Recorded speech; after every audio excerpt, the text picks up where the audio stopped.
Shalom, Bapak Ibu Saudara, kita lanjutkan studi kristalisasi, suatu studi yang mencoba mencari tema-tema utama dalam suatu kitab, dalam Alkitab. Dan kita sudah masuk ke dalam kitab Zakaria, ini termasuk dalam golongan 12 nabi kecil, tapi dia ini pasalnya paling banyak, 14 pasal ya.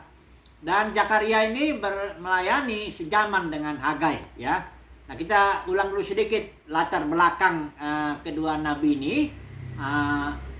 Kita tahu tahun 586 sebelum Masehi kerajaan Yehuda itu dibuang ke Babel, dan ada 3 rombongan lah setelah 70 tahun kurang lebih itu dibuang di Babel orang Israel. Udah sampai kalau di zaman Israel udah sekitar 2-3 juta orang. Tapi yang pulang, kalau sudah lihat nanti di kitab Esra itu pasal 1 pasal 6, ini khususnya rombongan pertama Zerubabel, itu hanya sekitar 50.000 orang aja, nggak sampai lah ya. Jadi sangat sedikit, dan itu adalah orang-orang yang digerakkan Tuhan. Jadi kepada orang-orang yang kita sudah sebut itu yang tersisa lah ya, remnant ini ya, yang sisa inilah datang firman Tuhan berupa nasihat, teguran dan membuat dari kitab Zakaria ini. Jadi ini kitab tidak pernah ditujukan langsung kepada seluruh Israel yang mendengar, karena kondisi pada waktu itu hanya sekitar 50.000 orang yang dipimpin oleh Zerubabel yang membangun bait suci. Nanti ada lagi rombongan kedua ya, itu Esra, ada lagi Nehemia. Nah, yang sedikit ini tugasnya grupnya si Zerubabel ini dengan Yosua itu membangun bait suci fokusnya ya. Nah, ini nubuat dari kita sekarang belajarnya begini. Zakaria itu kita bicara dulu outline dari pasal 1 sampai 14. Garis besarnya dulu. Kalau outline-nya itu 14 pasal kitab Zakaria itu dibagi-bagi menjadi unit-unit, maka dia ada sekitar ada 20 unit ya. Tiap unit menyampaikan sesuatu pesan ya kepada yang tersisa ini ya. Yang sedang membangun bait suci. Nah, tapi kalau kita pilah berdasarkan prinsip trilogi, maka kita lihat dari pasal 1 itu ada suatu unit pertama itu suatu katakanlah nasihat untuk kembali kepada Tuhan, berbalik kepada Tuhan. Jangan seperti nenek moyangmu ya, karena itu nenek moyangnya kan memberontak, itu makanya kerajaan Yehuda dibuang. Nah, bagian kedua ini fokusnya ini adalah soal bait suci dan kerajaan Mesias, nubuat. Sebaiknya kita nanti akan baca ya 2 ayat itu. Intinya ya, yang bagian kedua ini yaitu dari pasal 1 yang ayat 7 itu sampai ke pasal 6 ya. Kemudian bagian kedua dari trilogi itu ada dari pasal 7 sampai pasal 8 yang fokusnya untuk kuatkanlah tanganmu ya kepada orang yang sedang membangun ini. Karena ini nubuat kepada orang yang sedang membangun ya. Kita tahu waktu zaman Hagai mereka sempat tertunda 14 tahun pembangunan bait suci itu. Sehingga di sini Nabi Hagai dan Zakaria memberi kekuatan supaya grupnya Zerubabel ini dikuatkanlah tangannya ya. Nah, nanti kita baca ayatnya. Kemudian bagian yang terakhir pasal 15 unit 15 atau pasal 9 sampai 14 ini bicara nubuat tentang kedatangan hari Tuhan, di mana kerajaan Mesias akan ditegakkan. Nah, ini nanti kita akan juga baca 1 ayat dulu nanti di situ ya. Oke lah, kita ini yang penting kita lihat dulu poin, ada 3 poin atau 3 tema minimal itu ya, yang harus kita fokus dulu. Kita lihat dulu sekarang dalam kita katakanlah belajar outline-nya dulu ya. Yang pertama mari kita baca pasal 1 ayat 16 yang bicara di bagian pertama itu. Mari kita baca dulu pasal 1. Saya pakai YLT ya. 1 ayat 16 ya. Ini ayatnya begini ya. Firman Tuhan. Sebab itu beginilah Yahweh berfirman, aku telah kembali ke Yerusalem dengan welas kasihan, rumahku akan dibangun di dalamnya. Firman Yahweh Sebaot, dan tali pembatas akan direntangkan atas Yerusalem. Jadi karena Tuhan sudah mendisiplin itu, kerajaan Yehuda dibuang ke Babel 70 tahun, tapi yang tersisa itu sekitar 50.000 orang, Tuhan Katakan rumahku, ya poin di sini dikatakan, aku kembali lagi kepada Yerusalem dalam belas kasihan dan rumahku. Maksudnya baik suci ya akan dibangun kembali. Ini yang pertama ya di poin yang di trilogi yang pertama ini. Kemudian pasal 6 ayat 13 kita harus baca juga ini mengenai tunas ya. Kita baca dulu ya. Pasal 6 ayat 13 ya. Begini ya firman Tuhannya. Ya, dia akan membangun tempat suci. Di sini bicara tunas ini ya. Tunas itu sebenarnya simbol daripada Mesias itu ya. Katakan di sini ayat 13, dan dia akan membangun tempat suci Yahweh, dan dia akan membawa keagungan, dan dia akan duduk serta memerintah di atas tahtanya. Jadi Mesias ini akan membangun bait suci, dan dia juga sebagai raja. Mesias ini membawa kerajaan lah, ya. Nah, jadi kalau bagian pertama itu kalau kita lihat ya, yang dari pasal 1 sampai pasal 6 ini, itu bicara tentang bait suci harus dibangun, kata Tuhan ya. Kedua, bicara bahwa kerajaan Mesias lah yang nantinya akan bangun bait suci itu ya, dan juga akan memerintah. Itu dulu ya, poin pertama dulu ya. Kemudian bagian kedua, pasal 7 pasal 8, ini bicara nasihat untuk mereka yang sedang membangun. Intinya saya baca pasal 8 ayat 9. Demikian ya. Pasal 8 ayat 9. Beginilah Yahweh Sebaot berfirman, biarlah kedua tanganmu menjadi kuat. Kamu yang pada hari-hari ini mendengar perkataan-perkataan ini dari mulut para nabi, bahwa tempat suci akan dibangun pada hari difondasikannya bait Yahweh Sebaot. Ini nasihat kepada Jerubabel dan kelompoknya yang sedang membangun bait suci. Dikatakan di sini, biarlah kedua tanganmu menjadi kuat. Karena begini, ketika mereka membangun ya, mereka lihat itu kalau di kitab Hagai itu, kalau kita yang sudah bahas itu, mereka melihat, waduh, kemegahannya ini sangat jauh dibanding waktu bait suci yang dibangun Raja Salomo itu, ya. Sangat melemahkan semangat lah gitu ya, yang para yang membangun ini bait suci ini. Sehingga baik Nabi Hagai maupun Zakaria katakan, kuatkan tanganmu ya. Bahkan pada Jerubabel ada di kitab Hagai ya, bekerjalah sebab aku ini menyertai kamu. Bahkan dijanjikan bahwa bait suci yang kemudian akan lebih megah daripada yang sekarang ini, yang bahkan daripada yang bait suci Salomo itu, yang kita tahu itu nubuat yang akan nanti kita lihat bait suci yang dibangun oleh Yesus Mesias ya. Nanti kita lihat ya. Yang penting di sini bagian kedua, suatu nasihat lah, kuatkan tanganmu ya, supaya engkau yang membangun ya semangatlah gitu ya. Kemudian pasal bagian yang ketiga dari trilogi kita itu bagian yang bicara tentang nubuat akhir zaman, kedatangan hari Tuhan. Nah ini jadi Zakaria itu bernubuat, selain dia bicara kepada yang tersisa, yang 50.000 orang kurang lebih ini, tentang hal itu, tentang masalah saat itu, tapi juga Zakaria bernubuat tentang masa yang masih jauh, kedatangan hari Tuhan. Nah bagaimana ini? Mari kita baca dulu pasal 14 ayat yang ke-9. Saya bacakan dulu ya. Demikian tertulisnya. Dan pada hari itu, artinya hari Tuhan. Kalau hari Tuhan itu bisa berarti hari penghakiman, bisa juga berarti hari di mana Tuhan menegakkan kerajaannya. Itu termasuk hari Tuhan juga ya. Dan pada hari itu Yahweh akan menjadi raja atas seluruh bumi. Yahweh lah satu-satunya dan namanya pun satu. Nah jadi ini nubuat yang luar biasa ini, bahwa nanti pada hari Tuhan, sekarang belum digenapi Bapak Saudara, belum sekarang, karena Yahweh belumlah menjadi raja atas seluruh bumi. Masih banyak kerajaan-kerajaan manusia atau pemerintahan-pemerintahan manusia.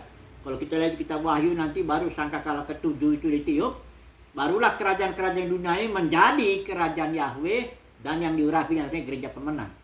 Sekarang jadi belum digenapi ini pun ya, bagian nubuat daripada Zakaria ini. Tapi ya karena firman Tuhan kita percaya ya, cepat atau lambat itu kedatangan kerajaan surga ke muka bumi itu tetap akan digenapi, di mana pada hari itu Yahweh akan menjadi raja atas seluruh bumi. Nah ini dia. Jadi inilah kurang lebih kalau kita pelajari Zakaria secara outline lah, garis besarnya dulu ya. Jadi kalau mempelajari sesuatu itu jangan langsung detail-detailnya dulu. Kita lihatlah dulu secara garis besar apa yang sedang dibicarakan, kepada siapa dia berbicara, tema-tema yang muncul kira-kira bagaimana. Jadi kalau setelah kita scan lah katakan ya, survei lah secara cepat, maka kita melihat bahwa nubuat Zakaria ini bisa pernah disimpulkan ya. Pertama bicara kepada para pembangun bait suci saat itu ya, supaya bangun terus ya bait suci ya. Dan sambil dinubuatkan ya supaya semangat juga bahwa tunas itu kerajaan Mesias itu akan datang. Kemudian di bagian kedua malah di situ dinasihati supaya kuatkan tangan. Ada sebenarnya masih ada lagi beberapa bagian ya dari unit itu mengenai tangan yang dikuatkan itu, ada dia bicara tentang kasih, tentang kebenaran, tentang damai sejahtera. Nanti kita akan belajar detail-detailnya. Tapi sekarang yang penting intinya pesan Zakaria itu pertama bicara kepada para pembangun bait suci, semangat. Bahwa nanti akan datang kerajaan tunas, ya juga akan bangun bait suci. Apalagi didorong lah begitu ya. Kemudian bagian yang ketiga justru nubuat ini yang paling luar biasa ini ya. Zakaria ini dia katakan bahwa Yahweh akan menjadi raja atas seluruh bumi pada hari Tuhan ya. Nah, ini kan perjanjian konteks perjanjian. Sekarang kita kalau mengaplikasikan ini kan sudah Nabi Zakaria bicara ya, itu kurang lebih 500 tahun sebelum Yesus datang itu 400 tahun jeda itu apa dibilang silent years itu. Jadi kira-kira Zakaria, Hagai, Maleaki juga di surah 3 yang nabi yang bernubuat setelah pembuangan itu, setelah restorasi ya pada masa pemulihan. Jadi sudah kira-kira kalau hitung sekarang 2500 tahun yang lalu lah ini kurang lebih Zakaria bernubuat kepada orang buangan atau yang tersisa, orang pilihan Tuhan ini, tentang bait suci, tentang kedatangan Mesias. Sekarang Mesias sudah datang, itulah yang kita percaya ya. Kalau orang Yahudi secara keseluruhan ya belum percaya ya, karena Yesus ditolak, kayak dibunuh ya. Tapi Yesus, kita lihat dulu beberapa poin aplikasinya lah dalam konteks perjanjian baru. Karena begini, kalau baca Alkitab tuh lihat konteksnya, khususnya konteks perjanjian, itu yang penting. Karena dalam dunia kekristenan saat ini konteks perjanjian tuh kayaknya dilanggarin, sehingga masuklah hukum perpuluhan ke dalam denominasi. Denominasi itu bukan gereja ya, itu pecahan gereja, jelas itu ya. Denominasi, saya udah berkali-kali ngomong itu denominasi bukan gereja, itu pecahan gereja. Karena di Kisah Rasul 20 jelas itu ada beberapa pemimpin menarik murid-murid membangun kerajaan sendiri dengan ajaran palsu. Apa ajaran palsu secara umum? Itu jelas di Wahyu pasal 3 itu sebabnya itu. Jebel, Biliam, Nikolaus. Kita nggak bahas itu dulu. Intinya, kalau nggak lihat konteks perjanjian, ke bawah-bawah nanti yang hukum-hukum perjanjian lama. Ya tentu yang enaknya, yang duit lah istilahnya. Persepuluhan kan duit itu. Sebenarnya bukan duit, jadi sebenarnya kalau zaman konteksnya lama itu sebenarnya hasil bumi, ternak ya begitu. Tapi namanya di sini para pemimpin denominasi kan butuh duit ya, jadi dibilang lah aplikasinya duit gitu loh ya. Buah sulung juga, buah sulung itu juga hasil tani juga ya. Nanti kalau disampaikan ke sini, itu gaji 1 bulan, bulan Januari katanya, bayangkan itu. Masuk bayar 1 bulan gaji setor ke sini kan, ngeri juga ini kalau udah duit ya. Jadi udah pelanggarannya udah habis-habisan, pelanggaran konteks perjanjian ya. Jadi ya sudah, tapi sudahlah ya, karena dia sudah membawa pengikut, dia narik orang kepada dirinya ya, dan dia dipercaya dan para pengikut itu sudah tunduk kepadanya ya udah, ya silakan aja ya. Tapi kan nanti ada saatnya ya, ketika Tuhan datang, itulah dia akan menghakimi dunia kekristenan ya. Karena dalam kekristenan itu banyak yang dipanggil, sedikit yang dipilih. Sama seperti dalam konteks Zakaria ini, orang Israel itu ada 2-3 juta itu yang bertebaran diaspora itu di sekitar Babel, Asyur apa semua, di sekitar segitu di zaman Esther diperkirakan. Dan yang pulang ke pulang ke Yerusalem yang mau membangun bait suci itu sekitar 50.000, jadi sedikit yang tersisa ini ya. Minoritas lah katakan begitu ya. Nah, oke lah. Coba dulu kita lihat aplikasinya. Yesus bilang gini kepada para pemimpin Yahudi. Rombak bait suci ini, aku akan bangun dalam 3 hari. Artinya bait suci perjanjian lama nggak lagi dipakai di sini, nggak lagi. Karena itu kalau bait suci perjanjian lama untuk orang Israel saja, dan harus bait suci di Yerusalem, harus banyak hukum-hukumnya. Dan Taurat di situ ya yang mengatur segala sesuatunya. Yesus bilang kepada perempuan Samaria, akan ada saatnya orang menyembah Tuhan tuh nggak lagi di Yerusalem, harus di gunung ini, harus dengan aturan itu nggak lagi begitu. Menyembah dalam roh dan kebenaran, karena yang Yesus mau bangun tuh bait sucinya itu orang yang didiami oleh Roh Kudus. Kita inilah bait roh, itulah dia bait sucinya dalam konteks perjanjian baru. Semua saya yakin para pemimpin ngerti itu. Tapi dalam penerapannya, dalam pelayanan tetapnya di bawah itu yang saya bilang tadi, duit ya, persepuluhan, hukum baik buka sulung dan macam-macam lah ya. Ini kalau udah duit kan lain ya, bukan soal teologis itu soal perut, namanya duit, soal kemuliaan manusia, soal macam-macam lah. Oke lah, udahlah. Jadi Yesus bilang bait suci orang Yahudi ini itu hanya simbol. Aku menggenapinya dengan mati bangkit dalam 3 hari itu, mati bangkit begitu. Dan aku bangun bait suci. Karena memang sudah dinubuatkan kan, Sang Tunas akan bangun bait suci. Tapi bukan bait suci bangunan. Bait suci yang merupakan orang. Itulah gereja. Ya. Tapi kita tahu sebagaimana orang Israel itu dibuang ke Babel. Ya, sebagian ke Asyur juga. Bagian besar malah itu. Demikian juga, dan hanya yang tersisa yang mau membangun bait suci di Yerusalem. Karena waktu itu perjalanan susah. Kurang lebih 3 bulan itu kalau waktu zaman Esra itu pun dengan banyak penyamun, ada banyak kesulitan cuaca ya, karena nggak ada pesawat, nggak ada ini, hanya nenek keledai apa cuma kalau datang rombongan penyamun habis sudah ya. Jadi sangat sulit lah, makanya orang yang nggak digerakkan dalam Esra itu dibilang pasal ayat 5 kayaknya, siapa yang nggak digerakkan Tuhan nggak mau ke Yerusalem untuk bangun bait suci. Sama seperti dalam lagi Kristenan. Kalau orang nggak digerakkan Tuhan, nggak mau dia bangun gereja, maunya bangun baik denominasi. Karena bedanya, bisa bilang, denominasi dengan gereja itu beda, Bapak Ibu itu. Bedanya kayak langit dengan bumi. Kalau gereja itu Mesias, rajanya, Yesus itu yang mengatur hukumnya, hukum organis, hukum aturan hayat Kristus yang mengatur, yang berotoritas. Tapi kalau denominasi itu yang berotoritas pemimpinnya itu loh.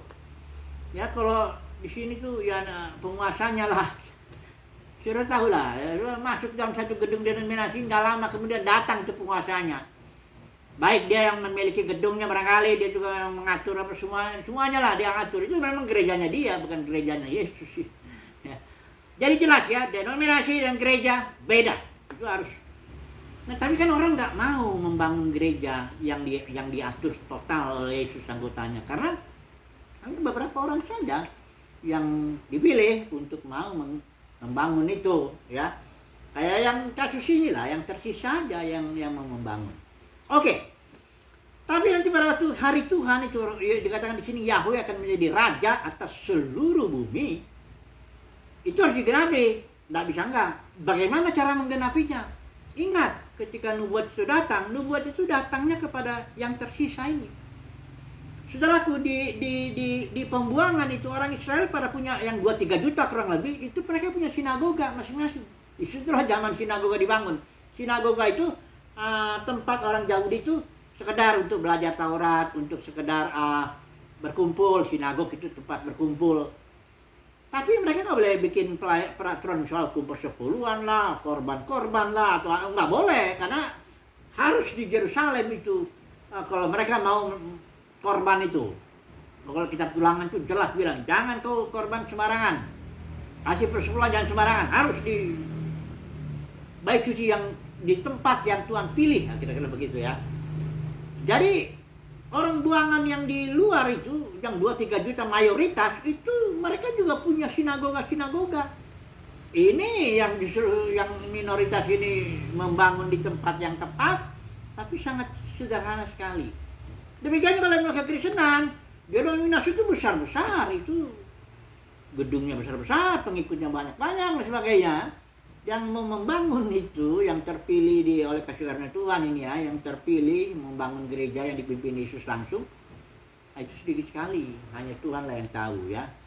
Nah, jadi kalau kita lihat ya dalam aplikasi ini, bait suci yang di sini nggak lagi dipakai, itu hanya simbol sudah. Kalau namanya udah digenapi ya, dia jangan lagi bukan berarti nggak berlaku untuk dipelajari, tetap kita pelajari simbolnya. Perjanjian Lama itu secara garis besar itu simbol, nubuat, bayangan. Sementara Perjanjian Baru itu realita. Kalau saudara lihat baca Kolose 1 ayat 17, 2:17 ya. Realitanya itu Kristus. Semua yang lain itu bayangan, baik hukum persepuluhan, hukum sulung, hari-hari raya orang Israel, apa semuanya lah pokoknya. Itu bayangan, penggenapannya Kristus, orang yang diurapi Tuhan. Oke? Ada harinya nanti kedatangan Tuhan, orang Kristen biasa menyebutnya kedatangan kedua kali. Disitulah Tuhan Yesus beserta orang-orang yang minoritas yang dipilihnya, mereka inilah akan menegakkan kerajaannya di muka bumi, berfungsi sebagai raja-raja imam-imam. Kalau saudara lihat nanti di kitab Wahyu itu jelas sekali ya. Dia sedang nulis itu kitab Wahyu ya. Bahwa umat pilihannya akan menjadi raja-raja dan imam-imam, bahwa kerajaan dunia ini akan menjadi kerajaan Tuhan dan yang diurapinya, kekakalan ke-7 itu. Disitulah umat pilihan Tuhan yang minoritas itu akan memerintah di bumi. Kalau saudara lihat Wahyu pasal 5 ayat 10, saya ulangi lagi ya, Wahyu pasal 5 ayat 10, itulah dia raja-raja dan imam-imam memerintah di bumi selama berjaman-jaman sampai musuh terakhir ditaklukkan, maut. Ya, upah dosa itu maut, bukan neraka kekal. Upah dosa maut, dan itu ditaklukkan karenanya Bapa menjadi semua dalam semua. Tuhan menjadi raja atas seluruh bumi. Bumi menjadi bumi yang baru. Bumi yang baru itu bukan sesuatu, bukan berarti kan ada kalau dalam teologi itu suka dibilang tuh apa, creatio ex nihilo. Jadi Agustinus kayak yang menekankan itu ya, bahwa penciptaan itu dari tidak ada menjadi ada, bukan begitu. Penciptaan itu sesuai dengan Ibrani pasal 11 itu dari yang tidak terlihat yaitu Elohim menjadi terlihat alam semesta ini. Kita akan bicara itulah. Yang intinya bumi yang baru itu dihadirkan ini karena ada transformasi radikal oleh para umat Tuhan yang sedikit ini, yang terpilih ini, raja-raja dan imam. Umat itu bekerja melayani berjaman-jaman di muka bumi ini, memerintah sebagai raja, sebagai imam. Sedemikian radikal perubahan atau transformasi itu, pemulihan itu, sehingga menjadi bumi baru. Bukan diciptakan dari tidak ada menjadi ada bumi baru itu. Ya, langit baru juga nggak begitu. Tapi yang langit dan bumi yang pertama ini, yang udah jatuh dalam dosa, dipulihkan, mengalami transformasi radikal oleh siapa?